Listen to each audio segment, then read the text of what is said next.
Assalamualaikum warahmatullahi wabarakatuh. Halo, kami dari kelompok 2. Kami akan mempresentasikan hasil analisis kami mengenai mixed reality. Perkenalkan, nama saya Gilang Aditya. Nama saya Naira Tahira. Nama saya Muhammad Hasbi Hardia. Nama saya Maulana Ishak. Nah, untuk pertama, dalam presentasi materi mixed reality, kita akan membahas tentang pengertiannya dan manfaatnya. Pertama, kira-kira apa ya itu mixed reality? Mixed reality adalah istilah yang digunakan untuk menggambarkan penggabungan antara lingkungan dunia nyata dan lingkungan yang dihasilkan oleh komputer. Mixed reality juga adalah campuran antara augmented reality dengan virtual reality yang menggunakan objek fisik dan virtual untuk berdampingan dalam lingkungan mixed reality dan berinteraksi secara real time. Nah, misalnya dalam pengalaman mixed reality ada sebuah objek digital seperti buku dapat ditambahkan ke lokasi tertentu di dunia nyata. Mungkin meja samping tempat tidur, dan saat ingin membaca buku tersebut, kita dapat mengenakan headset, mengambil buku dengan tangan asli, dan membalik halamannya dengan jari asli saat membacanya. Selanjutnya, setelah pengertian ada manfaat mixed reality. Untuk nomor 1, ada enhanced immersive user experience, atau bisa dipanggil pengalaman pengguna yang mendalam dan meningkat. Dalam ini perlu diingatkan bahwa mixed reality menggabungkan lingkungan fisik nyata dengan lingkungan virtual yang disimulasikan oleh komputer, sehingga memungkinkan dunia nyata berkoeksistensi dengan konten dan objek virtual atau digital. Hal ini menciptakan pengalaman yang lebih immersive dan interaktif bagi pengguna. Teknologi ini memungkinkan pengguna untuk melihat dan berinteraksi dengan objek virtual dalam lingkungan nyata mereka, sekaligus menyediakan antarmuka pengguna grafis yang lebih alami dan intuitif. Untuk nomor 2 adalah improve communication and collaboration, atau bisa dipanggil peningkatan komunikasi dan kolaborasi. Fakta bahwa mixed reality menghasilkan pengalaman pengguna yang ditingkatkan dan imersif berarti bahwa teknologi ini juga memperbaiki komunikasi dan kolaborasi. Ini adalah keuntungan signifikan lain dari realitas campuran. Mixed reality dapat memfasilitasi komunikasi dan kerjasama dengan memungkinkan beberapa pengguna yang berinteraksi dengan lingkungan virtual yang sama secara bersamaan meskipun tidak berada di lokasi fisik yang sama. Hal ini sangat berguna dalam tugas-tugas yang memerlukan kolaborasi dan interaksi. Untuk nomor 3 dan terakhir adalah real-time interaction and hands-free operation, atau juga bisa dipanggil interaksi real-time dan operasi hands-free. Sistem mixed reality memungkinkan interaksi waktu nyata antara objek digital dan fisik. Pengguna dapat memanipulasi dan mengendalikan konten virtual menggunakan isyarat, perintah suara, atau juga objek fisik. Ini menciptakan perpaduan yang mulus antara dunia fisik dan virtual. Ada aplikasi dunia nyata yang spesifik dari interaksi fisik virtual waktu nyata ini, termasuk kolaborasi jarak jauh, pelatihan interaktif, desain produk, dan visualisasi medis. Operasi tanpa tangan menawarkan cara yang lebih intuitif dan alami bagi pengguna untuk berinteraksi dengan konten dan objek virtual atau digital sambil terlibat dalam aktivitas dunia nyata atau berinteraksi dengan objek fisik. Nah, itulah manfaat dari mixed reality. Selanjutnya. Oke, berikutnya kita akan membahas mengenai software, hardware, serta brainware. Tapi untuk saya sekarang akan menjelaskan mengenai hardware, software-nya saja. Jadi hanya hardware dan software. Nah, hardware, software, dan brainware ini adalah komponen penyusun dari teknologi mixed reality. Nah, pertama saya akan menjelaskan mengenai hardware-nya. Nah, di sini komponennya yang pertama ada sensor dan kamera. Nah, kenapa ada sensor dan kamera di mixed reality?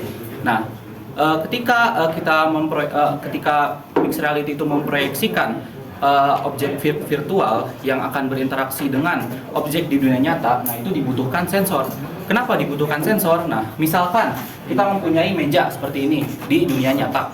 Nah, objek virtual itu dia tidak akan bisa berinteraksi dengan meja ini jika tidak mempunyai sensor di kameranya. Nah, bagaimana sih cara kerja sensor itu? Nah, jadi sensor ini saya sebut spesifik, yaitu sensor yang namanya itu depth sensor atau sensor kedalaman. Nah, jadi sensor ini akan mendeteksi ketinggian dari setiap objek yang ada di dunia nyata. Nah, sehingga objek-objek virtual itu bisa kita letakkan di atas meja. Nah, seperti laptop ini, kita bayangkan laptop ini adalah objek virtual. Nah, jika laptop ini adalah objek virtual, untuk dia diletakkan di meja, dia tidak bisa diletakkan begitu saja. Untuk diletakkan di meja dunia nyata ya. Nah, agar meja ini bisa menampung dari laptop ini, bisa menjadi alas dari laptop ini, dia itu harus di mapping dulu, namanya itu nanti ada berhubungannya dengan di software, itu ada spatial mapping. Nah, sensor ini akan mendeteksi ketinggian dari mejanya dan akan di mapping dari ketinggiannya sehingga objek virtual itu bisa diletakkan di atas meja, di atas laptop tersebut. Nah, setelah itu di sini ada layar atau display. Nah, layar sendiri itu sudah jelas itu gunanya untuk menampilkan lingkungan virtualnya. Nah, jadi cara kerja mixed reality itu dia menampilkan gambar dari kamera ditampilkan di layar. Nah, kamera ini terintegrasi dengan sensor yang bisa mendeteksi objek dari dunia nyata. Nah, jadi seperti itu korelasinya antara layar dan kamera. Nah, layar ini bisa berupa teknologi yang seperti sekarang yang terkenal itu ada layar seperti OLED. Nah, itu yang bisa menampilkan tampilannya itu jernih dan tajam sehingga itu bisa merepresentasikan dunia nyata secara lebih akurat lagi. Nah, berikutnya ada 3D audio. Nah, di sini dalam bentuk headphone ya 3D audionya itu. Nah, di mana kita itu bisa mendengarkan suara dari depan, kanan, kiri, dan belakang itu seperti dunia nyata. Nah, itulah teknologi 3D audio. Nah, jadi outputan ini, headphone yang dengan teknologi 3D audio ini, kalau tidak ada, itu kita mendengarkan suaranya itu bakal linear saja. Jadi mau suaranya di depan, di kanan, kiri, atau belakang itu bakal suaranya sama. Sedangkan kalau kita di dunia nyata, itu kan kalau kita dengar dari depan, dari kanan, dari kiri, atau dari belakang, itu tentu saja kedengarannya itu berbeda. Nah, itulah fungsi dari 3D audio dalam bentuk headphone ini ya. Dimana ini tuh agar bisa merepresentasikan suara itu menjadi lebih nyata seperti pada umumnya gitu, seperti pendengaran manusia yang biasa gitu. Bukan seperti headphone yang biasa kita gunakan mungkin yang tidak ada teknologi 3D audionya, itu hanya linear saja gitu, mau depan belakang itu sama saja suaranya. Nah, berikutnya ada controller dan perangkat input. Nah, tentu saja kalau kita menggunakan mixed reality, tadi seperti udah saya sebutkan, udah dijelaskan juga, kita itu pasti akan berinteraksi dengan objek virtual. Nah, tentu saja kita membutuhkan controller atau perangkat input agar bisa berinteraksi dengan objek virtual tersebut. Nah, berupa apa controller ini? Nah, di sini sekarang itu sudah canggih sekali, di mana teknologi inputnya sekarang itu sudah berupa gesture recognition atau yang namanya itu melacak pergerakan jari tangan kalian. Nah, jadi ketika jari kita digerakkan, kita itu sudah dilacak gitu pergerakan dari jari-jari kita, sehingga ketika kita gestur seperti apa itu udah bisa dikenali oleh mixed reality ini.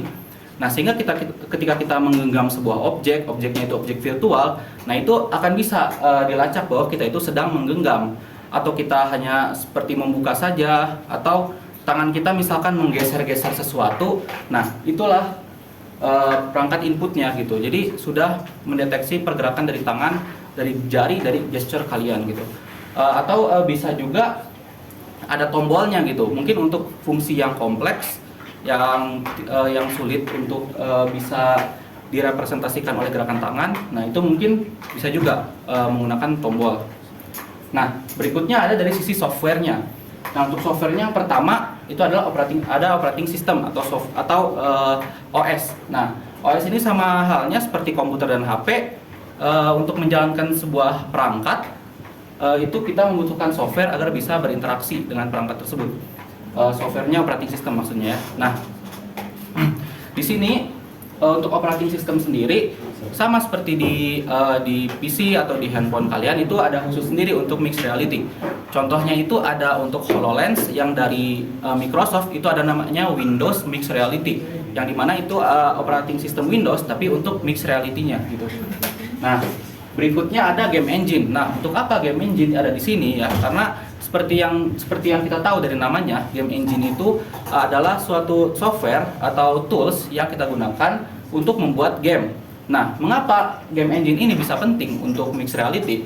Karena game engine itu kan kita bisa membuat suatu lingkungan virtual di game engine itu yang memungkinkan kita bisa berinteraksi dengan lingkungan virtual tersebut. Seperti kalau kita bermain game, misalkan gamenya yang 3D tentu saja di sini contohnya, ketika kita misalkan berinteraksi dengan objek, berinteraksi dengan karakter lain misalkan, nah itu kan ada interaksi antara kita dan gamenya gitu, dengan lingkungan virtual yang ada di gamenya.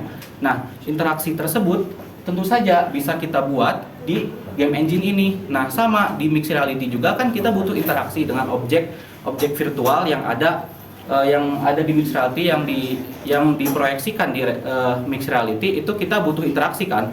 Nah, untuk membuat interaksi tersebut sehingga bisa terbentuklah lingkungan virtual yang intuitif dan interaktif, itu kita membutuhkan game engine seperti itu. Untuk contohnya sendiri dari game engine ada Unity, Unreal Engine, itu yang dua itu yang paling terkenal dan sering digunakan. Nah, berikutnya ada Mixed Reality Software Development Kit atau SDK. Nah, ini tuh adalah seperangkat tools. Ada SDK itu seperangkat tools untuk developer sehingga bisa mengembangkan suatu aplikasi atau software untuk perangkat tertentu. Nah, kalau di sini khususnya itu untuk mixed reality. Nah, untuk SDK-nya sendiri itu mirip seperti yang ada di Windows ataupun di Android. Itu dia juga punya khusus untuk mixed reality. Kalau di HoloLens atau yang buatan Microsoft itu ada yang namanya HoloLens Software Development Kit gitu, Mixed Reality Software Development Kit, yang dimana itu untuk memudahkan developer untuk membuat aplikasi ataupun software untuk perangkat mixed reality ini. Nah, berikutnya ada spatial mapping. Nah, sebelumnya sudah saya mention untuk spatial mapping ini ada hubungannya dengan sensor, atau di sini saya spesifiknya adalah sensor kedalaman. Nah, spatial mapping ini adalah teknologi mapping objek nyata menjadi objek virtual. Nah, kenapa itu harus dilakukan? Karena dengan melakukan mapping ini, kita bisa membuat objek virtual itu berinteraksi dengan objek dunia nyata. Nah, dan tadi juga berintegrasi dengan sensor kedalaman, karena sensor kedalaman itu yang akan menjadi perangkat inputnya, yang akan mendeteksi dari kedalaman dunia nyata ini sehingga bisa di mapping oleh teknologi spatial mapping gitu. Nah, jadi dia menggunakan data dari sensor itu untuk memapping objek dunia nyata itu ke dalam objek virtual gitu, sehingga objek virtualnya itu bisa berinteraksi dengan objek dunia nyata. Nah, berikutnya ada computer vision dan machine learning. Nah, computer vision itu adalah seperti penglihatan komputer. Nah, kenapa machine learning dan computer vision ini disatukan seperti ini? Nah, karena computer vision itu kan dia itu komputer yang bisa melihat atau memproses hasil tangkapan dari kamera seperti video atau gambar, ya, atau kalaupun tidak dari kamera itu bisa video atau gambar apa saja, itu computer vision itu bisa memproses itu. Nah, untuk bisa memproses itu tentu saja tidak bisa hanya dengan algoritma pemrograman yang biasa. Nah, di sini dibutuhkan machine learning untuk mengenali objek-objek dari tangkapan dunia nyata yang akan kita gunakan khususnya untuk machine learning ini. Nah, computer vision itu banyak penggunaannya. Nah, tapi untuk di machine learning sendiri itu kita itu berfungsinya untuk yang tadi untuk berinteraksi dengan objek-objek virtual. Nah, misalkan kita itu ingin mengetahui objek ini tuh sebenarnya apa sih gitu. Nah, untuk kita tahu itu mixed reality ini tidak akan langsung tahu benda itu teh apa gitu. Nah, untuk tahu benda itu apa sebenarnya, objek itu namanya apa, fungsinya buat apa. Nah, itu kan dia harus punya data dulu kan untuk mengenai objek itu. Nah, disinilah peran machine learning yang akan memproses data-data itu agar bisa nantinya digunakan untuk mixed reality ini untuk mengenali objek-objek yang nyata itu agar bisa diakses secara virtual. Nah, untuk yang terakhir di bagian software ini ada cloud computing. Nah, buat apa cloud computing di sini? Nah, karena objek-objek virtual itu merupakan objek-objek 3D, yang dimana objek-objek 3D atau 3 dimensi ini ukurannya pasti sangat besar dan untuk memprosesnya juga membutuhkan penyimpanan yang besar. Sehingga cloud computing di sini memiliki peran yang sangat penting karena dia bisa menyimpan aset-aset 3D di cloud.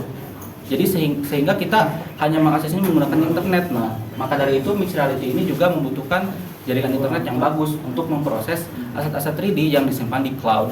Selain itu, di cloud computing ini juga berguna untuk menyimpan data-data yang besar yang diproses oleh machine learning tadi mengenai objek-objek yang ada di dunia nyata agar bisa kita gunakan dan kita interaksi dengan baik di dunia mixed reality gitu. Nah, itulah hardware dan software mengenai mixed reality. Berikutnya Brainware akan dijelaskan oleh Hasbi. Selanjutnya di sini saya akan menjelaskan tentang brainware. Jadi brainware adalah istilah yang merujuk kepada sumber daya manusia yang mengelola, menggunakan atau mengembangkan perangkat keras atau perangkat lunak dari sebuah teknologi informasi. Brainware mencakup pengetahuan, keterampilan dalam menggunakan teknologi informasi untuk mengembangkan maupun digunakan. Brainware di sini dibagi menjadi dua. Yang pertama ada user atau pengguna, yang kedua ada developer atau pengembang. Yang pertama untuk user, contohnya ada pengguna di bidang pendidikan. Misalnya siswa dan guru. Siswa bisa mempelajari anatomi manusia dengan melihat model 3D yang muncul di ruang kelas dan dapat mereka eksplorasi secara langsung. Yang kedua ada pengguna di bidang bisnis dan industri. Contohnya adalah desainer produk. Desainer dapat memanfaatkan mixed reality untuk memvisualisasikan prototipe 3D barang yang belum dibuat. Yang ketiga ada pengguna di bidang kesehatan. Contohnya adalah dokter dan ahli bedah. Mixed reality membantu para ahli medis dengan menyediakan panduan visual selama prosedur bedah. Mereka bisa melihat model anatomi pasien yang berlapis di atas tubuh nyata pasien. Yang keempat atau yang terakhir ada pengguna di bidang arsitektur dan konstruksi. Contohnya adalah arsitek. Arsitek dapat menggunakan mixed reality untuk menunjukkan rancangan bangunan dalam bentuk 3D kepada klien. Memungkinkan mereka berjalan di sekitar bangunan yang belum dibangun. Yang kedua ada developer atau pengembang.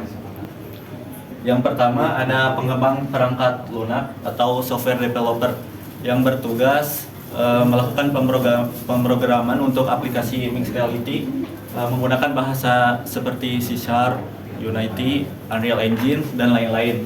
Yang kedua ada desainer 3D, yaitu orang yang bertugas untuk membuat model 3D untuk mixed reality. Selanjutnya ada insinyur hardware, yaitu orang yang bertugas untuk melakukan rancangan kepada hardware seperti kamera, sensor, dan fitur input dan outputnya. Yang terakhir ada peneliti dan ahli teknologi. Peneliti dan ahli teknologi adalah orang yang meneliti untuk mengembangkan mixed reality untuk menjadi lebih luas lagi. Oke, untuk video pertama itu adalah implementasi mixed reality dalam meningkatkan interaksi pembelajaran di jurusan Teknik Informatika. Kenapa pembelajaran? Karena yang namanya manusia pasti pernah belajar, mau itu formal ataupun non formal. Jadi kita sepakat bahwa menggunakan mixed reality dalam pembelajaran itu sangat dapat digunakan di masa depan nanti, terutama pada jurusan Teknik Informatika. Apa saja manfaatnya? Yang pertama adalah visualisasi konsep. Jadi simpelnya visualisasi konsep ini itu membuat apa yang tidak ada menjadi ada secara virtual. Contohnya dalam pembelajaran teknik informatika identik banget dengan yang namanya algoritma. Contohnya kita harus memindahkan 10 apel dari keranjang A ke keranjang B.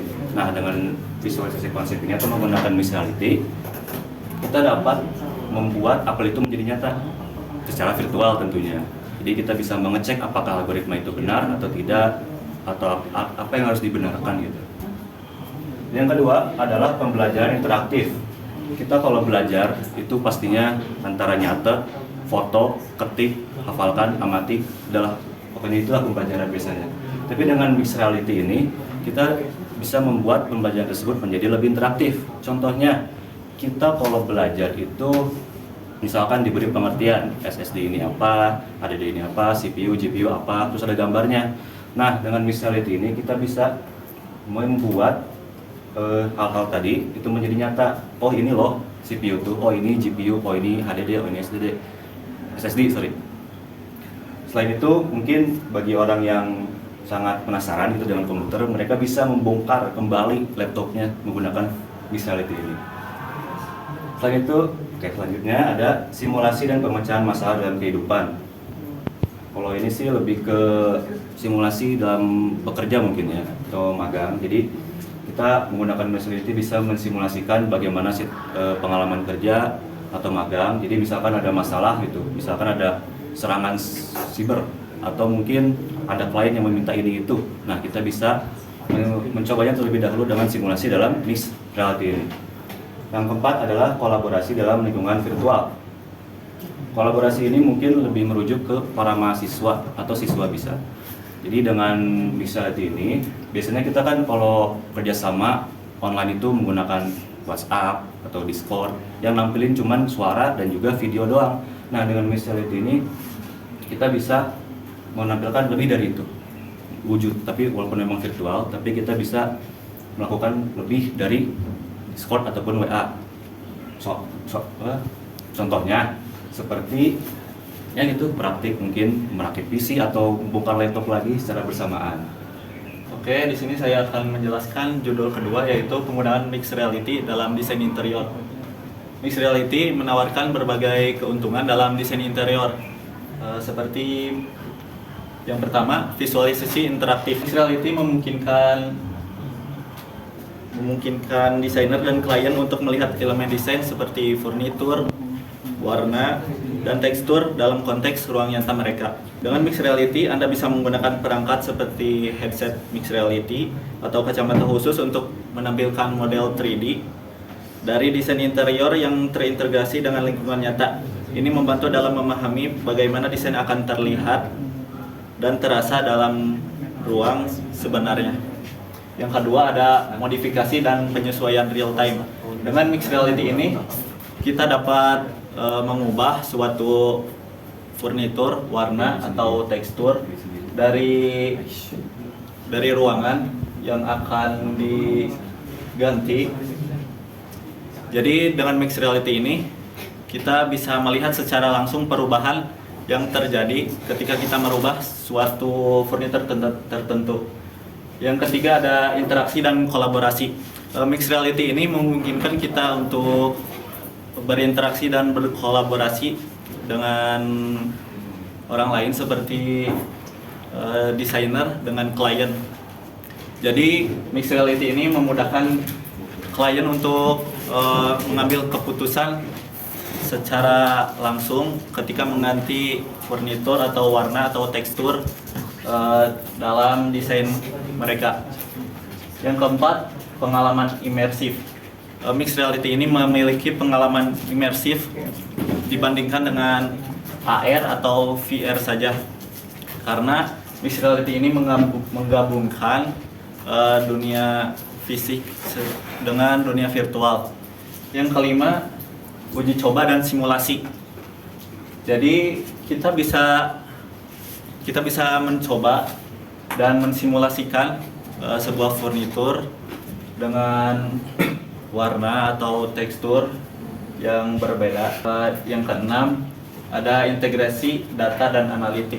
Mixed reality dapat mengintegrasikan data analitik dengan visualisasi desain. Misalnya informasi tentang efisiensi energi, pencahayaan atau suhu dapat ditampilkan bersama model desain, memberikan wawasan tambahan tentang bagaimana desain akan mempengaruhi kenyamanan dan biaya operasional. Yang terakhir ada training dan presentasi. Untuk desainer dan klien yang belum terbiasa dengan teknik desain atau perubahan besar, mereka bisa menggunakan mixed reality untuk mendapatkan pendekatan yang lebih dinamis dan terintegrasi. Secara keseluruhan, mixed reality dalam visualisasi desain interior ini membawa pendekatan yang lebih dinamis dan terintegrasi. Teknologi ini mengurangi ketidakpastian dan risiko biaya dalam proses desain, meningkatkan komunikasi antara semua pihak yang terlibat, dan memungkinkan penyesuaian serta evaluasi desain dengan cara yang lebih efisien dan memuaskan. Sekian presentasi dari kelompok kami. Mohon maaf apabila ada salah kata. Wabillahi taufiq wal hidayah. Assalamualaikum warahmatullahi wabarakatuh.